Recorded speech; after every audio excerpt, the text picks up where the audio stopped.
Vietnam, Quang Nam Province. 1967. Morning.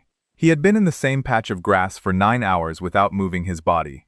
Not his hands, not his feet, not anything. The grass around him was chest high, and the dew had burned off hours ago, and the sun was sitting directly overhead now, and doing what the Vietnamese sun does in June. His ghillie suit. Strips of burlap sewn to a jungle utility jacket, and threaded through with local vegetation, added roughly 15 degrees to whatever the air temperature already was. His spotter, Corporal John Burke, was a few feet to his right. Neither of them had spoken in hours. Through the scope, Hathcock watched the tree line. The field between their position and those trees was open, completely flat, roughly 300 yards of dead ground with no cover, and nowhere to be anything except seen. A bad place to be caught moving. A fine place to be watching from, if you trusted your concealment. He trusted his concealment. Then the glint appeared. Small, round, and absolutely precise. Not the scattered flash off water or bare metal. This was ground glass catching direct sunlight at a specific angle. The kind of reflection that only occurs when a lens is pointed directly at you, because you are looking straight down its axis. Somebody in that tree line had a rifle scope trained exactly on where Carlos Hathcock was lying. The man across the field had done everything right. He had read the terrain. He had identified the firing position.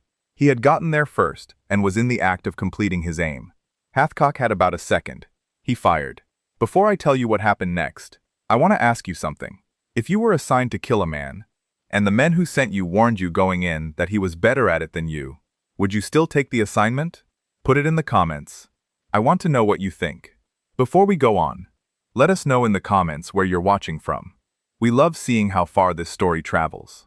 And if you're loving it so far, join the family by hitting subscribe, because tomorrow we've got something special lined up just for you. Now let me tell you who was behind that rifle.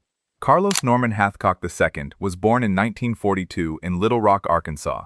His grandmother taught him to shoot, because in that family, in that county, shooting was not a hobby. The land around them could be hunted, and a boy who could not hit what he aimed at was a boy who didn't eat. He learned fast, and then he kept learning past the point where it started feeling natural, because the ceiling was not where most people thought it was. By the time he was 12, he was the best shot anyone in that part of Arkansas could point to. He joined the Marine Corps in 1959 at 17. No drama about it. He wanted steady pay and a structure that made sense to him. Both materialized. What the Corps also received, though it would take years to fully understand this, was a marksman who had already done most of his development before he walked through the recruiting office door. The Marine Corps did not make Carlos Hathcock a shooter. It gave a shooter a war. In 1965, he drove to Camp Perry in Ohio for the Wimbledon Cup National Championship, long-range rifle shooting at 1,000 yards, with the best civilian and military marksmen in the country, competing in an event that had been running since before the First World War. The competitors who showed up at Camp Perry that year were not casual enthusiasts. They were people who had spent years narrowing the distance between intention and result at ranges where the margin for error approaches zero. Hathcock won the competition with the highest recorded score in its history. He came back to base with a small trophy and a newspaper clipping and an unchanged daily routine. A year later, he deployed to Vietnam. The 1st Marine Division assigned him to the area south of Da Nang. His role was Scout Sniper, a designation that in 1966 was still being defined in practice, because the institutional structure had not caught up to the operational need yet. The doctrine was forming around men like Hathcock as they worked, which meant the men doing the work were simultaneously demonstrating what the work required and teaching the institution what to ask for.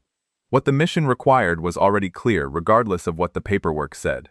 Move into enemy-controlled terrain, remain unseen, and engage targets whose removal had specific value beyond the immediate count.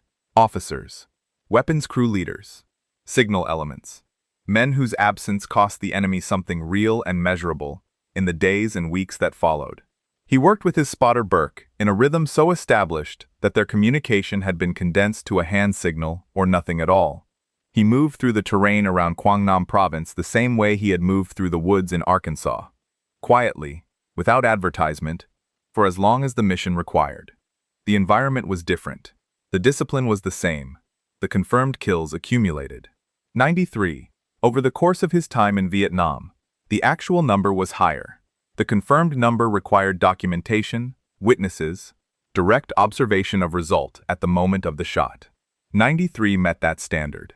What the number does not convey is the operational patience behind each one. A sniper's effectiveness is not measured only in shots taken.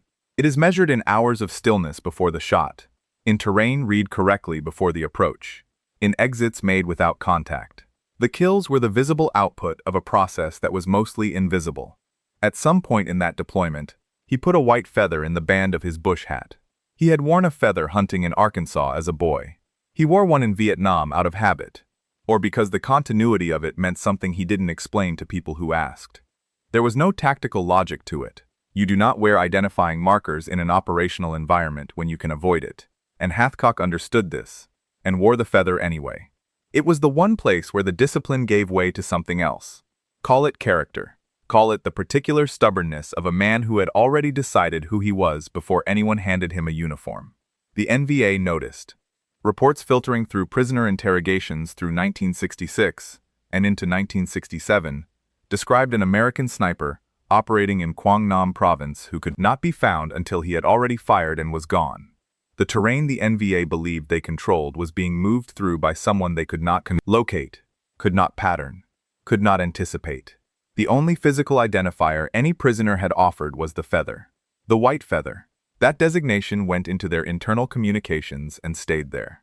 In 1967, someone in the NVA command structure put $10,000 American dollars on that feather's removal. For context, a North Vietnamese Army soldier in 1967 made roughly $18 per month. The bounty being offered for one American with a bird feather in his hat was the equivalent of more than 46 years of military pay. It was not a casual number. It was not a gesture. It was the kind of number you announce when the ordinary approaches have already been exhausted and you need to fundamentally change the incentive structure around a problem that has defeated everything you have tried. And the ordinary approaches had already been exhausted. They had tried adjusting patrol patterns to deny him terrain. They had tried reading his approach vectors and positioning to intercept. They had tried counter-sniper teams. The white feather kept operating. The confirmed count kept climbing. The $10,000 was what you offered when the problem had defeated every tactical response in your catalog and you needed a different category of solution. The counter-sniper teams the NVA sent were not random soldiers handed a side assignment. These were trained marksmen who understood the work from the inside. Men who could read terrain, interpret operational patterns, move through difficult ground.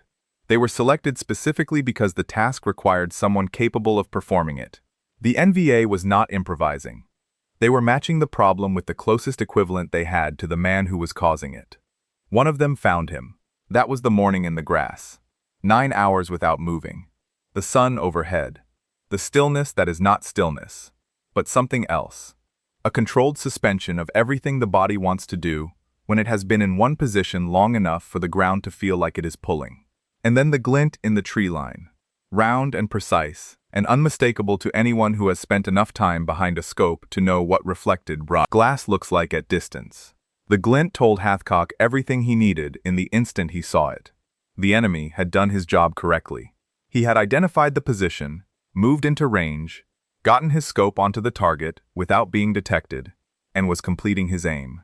He was good enough to locate the white feather in terrain, where the white feather was trying not to be found. That is not a small thing. The men the NVA had sent before this one had failed at that step. This one had not. He had found Hathcock. He had him sighted. All that remained was the shot.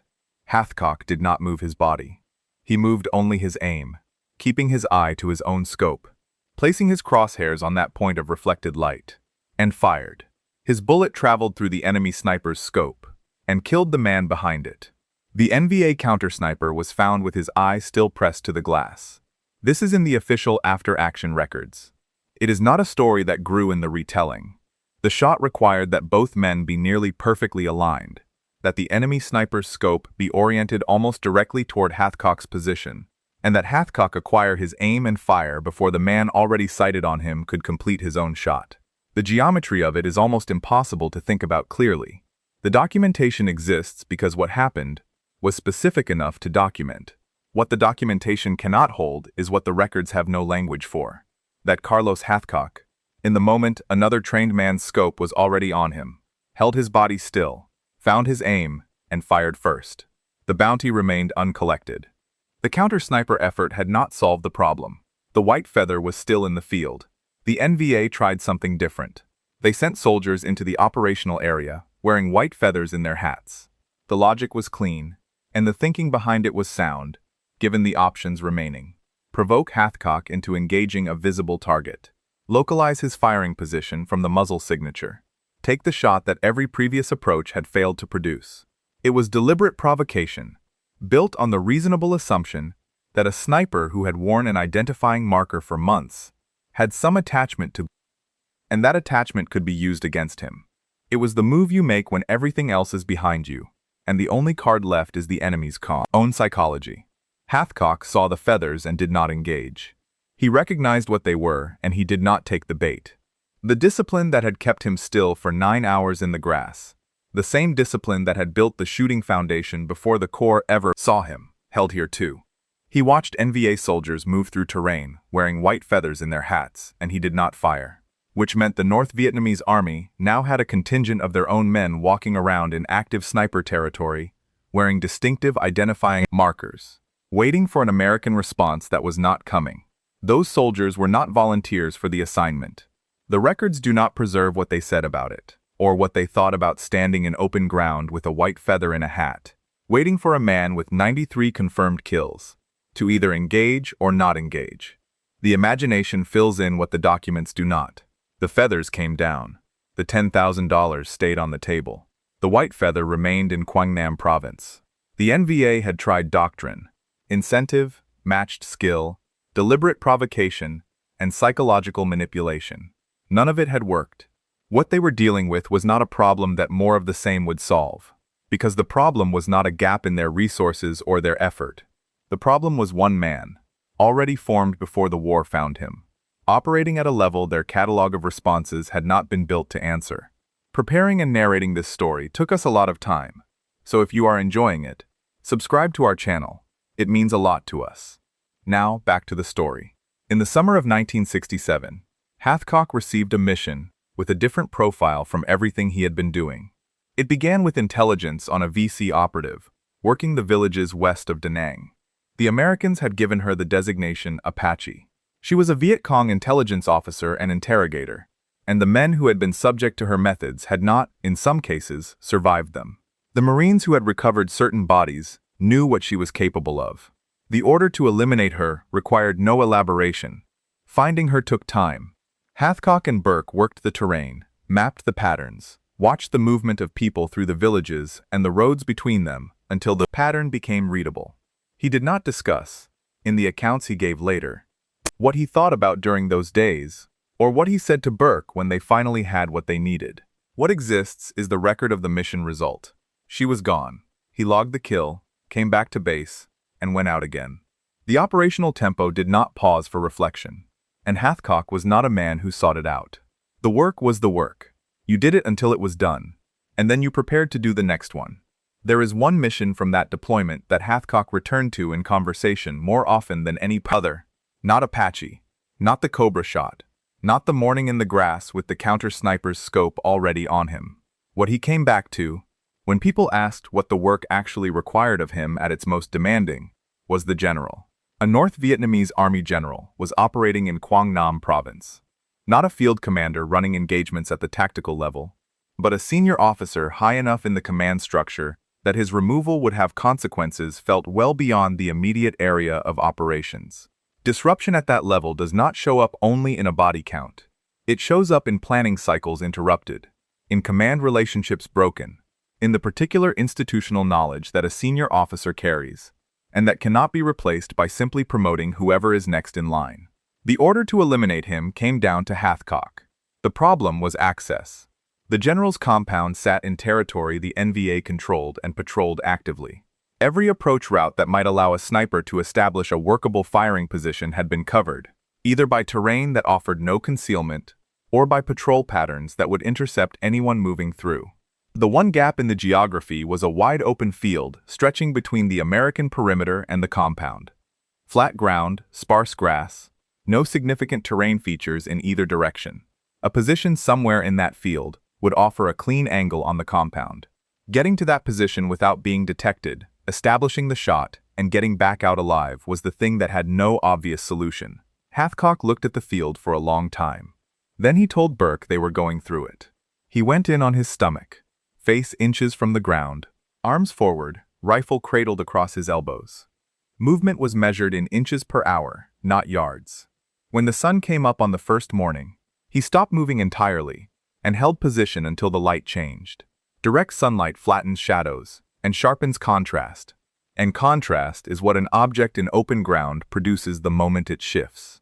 In full daylight, moving in that field meant dying in that field. When the light went down, he advanced again. A few more feet. Stop. Read the ground ahead. Move again.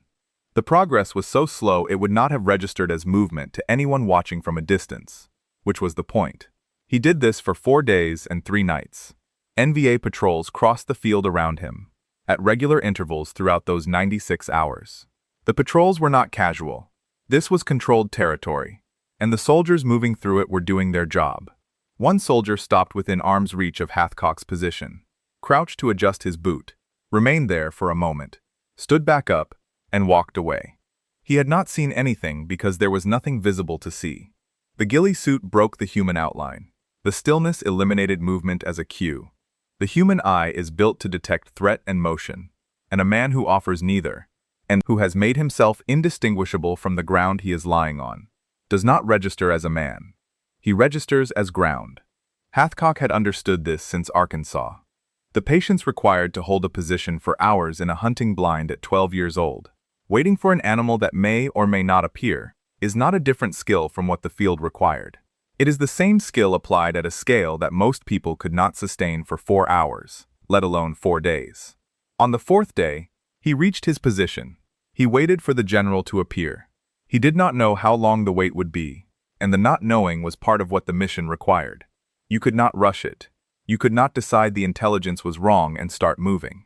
You committed to the position and you waited for as long as it took, because the alternative to waiting was leaving without the shot. And leaving without the shot meant the 4 days already spent had accomplished nothing. When the general appeared, Hathcock fired once. 700 yards. 1 round. After 96 hours on his stomach in open enemy territory, with patrols moving around him, and one soldier close enough to touch. Then he and Burke had to leave. The search started almost immediately. The shot had given away a general location, even if the exact position remained unknown, and NVA troops began sweeping the field in expanding patterns outward from the compound. Hathcock and Burke withdrew the way they had come in. Flat, slow, 1 inch at a time. With search teams working the ground around them the entire way out, close enough on at least 2 occasions that both men could hear the soldiers talking. The extraction took 11 hours. They came back. The official after-action report addresses approach vector, firing distance, result, and extraction timeline. What official reports are not built to contain is the quality that made the mission possible. The particular kind of patience that does not reassess on the 2nd day. The willingness to give 96 hours of your body to the ground because the thing waiting at the end of it is worth every hour of the crawl. No second-guessing the plan. No internal negotiation about whether a different approach might work better. You commit, and you keep going until you are done or caught. Hathcock was neither. One other detail belongs in any complete account of the White Feathers' times in Vietnam.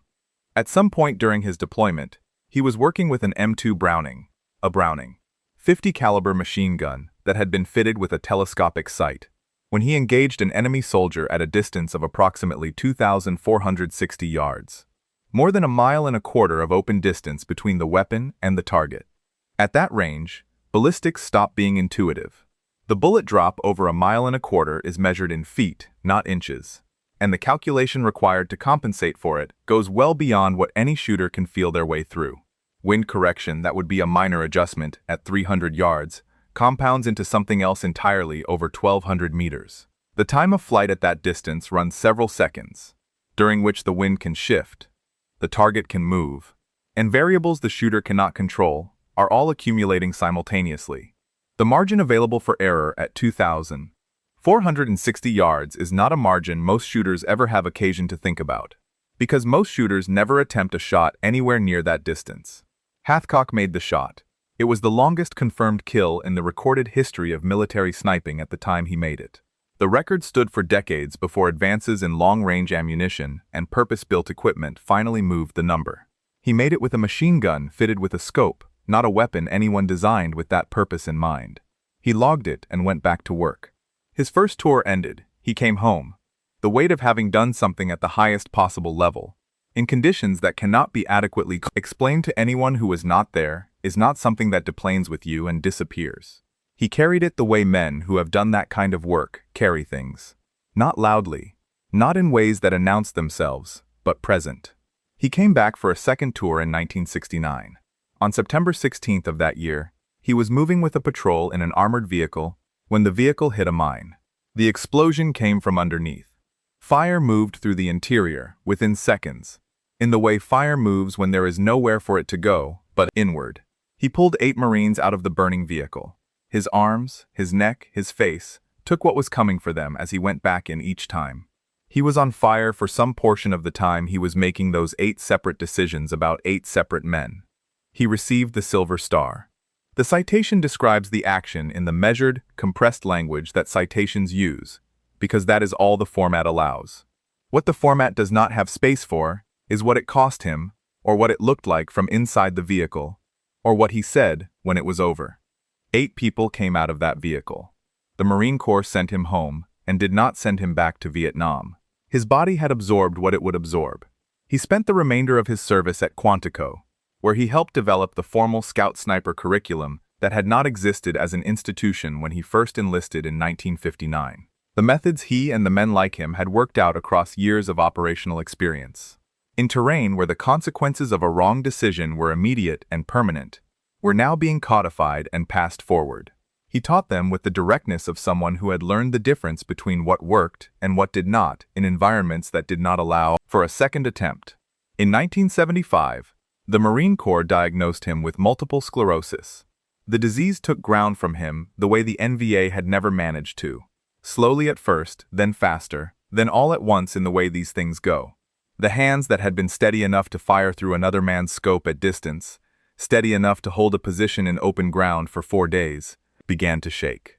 He kept coming to Quantico until he physically could not. He answered letters from men who had gone through the program after him. He attended reunions and spoke at events, when asked, and said what he actually thought, rather than what was ceremonially expected of a man with his record. He died on February 23, 1999, in Virginia Beach, Virginia. He was 56 years old. The Scout Sniper School at Quantico carries his name. The $10,000 was never collected.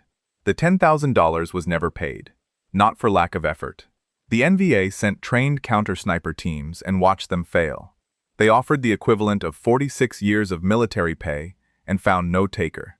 They sent their own soldiers into active sniper territory, wearing white feathers in their hats as bait, and waited for an engagement that did not come. They applied every tool available to the problem of the white feather at some point across his deployment, and the problem remained unsolved at the end of it. The easy explanation is that he was simply too good. The Wimbledon score. 93 confirmed kills. A shot fired through another man's scope in the same moment that man had him sighted. 4 days prone in open enemy ground. A confirmed kill at over a mile. The technical record is what it is. But the record doesn't fully explain why the bounty went uncollected. Because there have been other soldiers with records. What the bounty's logic assumed away was the specific thing that made Hathcock the particular problem he was. $10,000 works as a solution when the person you are trying to kill has a strong enough preference for survival that a sufficient incentive on the other side of the ledger motivates someone to move. The calculation assumes both parties are thinking about risk and reward in the same framework. Hathcock was not in that framework. He was doing a job he understood better than almost anyone alive understood it. A job he had been developing the skills for since he was old enough to hold a rifle steady in Arkansas because the alternative was going hungry. He had taken it the rest of the way at a range in Ohio, and on the hillside south of Da Nang, and in 4 days of dirt with NVA patrols stepping over him. And in the moment, another man's scope was already on him, and he fired first anyway. The men sent to find him were hunting someone they believed was fighting for a position, a record, a survival. He was just working. That gap is where the $10,000 stayed. Vietnam has stories that got told, and stories that got buried, and a lot of distance between them. If your father or grandfather came home from that war, put his name in the comments. Not his rank, his name. Men like Carlos Hathcock made sure some of them came home at all. The white feather is still the patch of the Marine Scout Sniper School. They never collected. That's the story, for now. If you found it worth your time, subscribing and hitting the bell costs you nothing, and helps more than you'd think. Another one's coming tomorrow. Thanks for watching.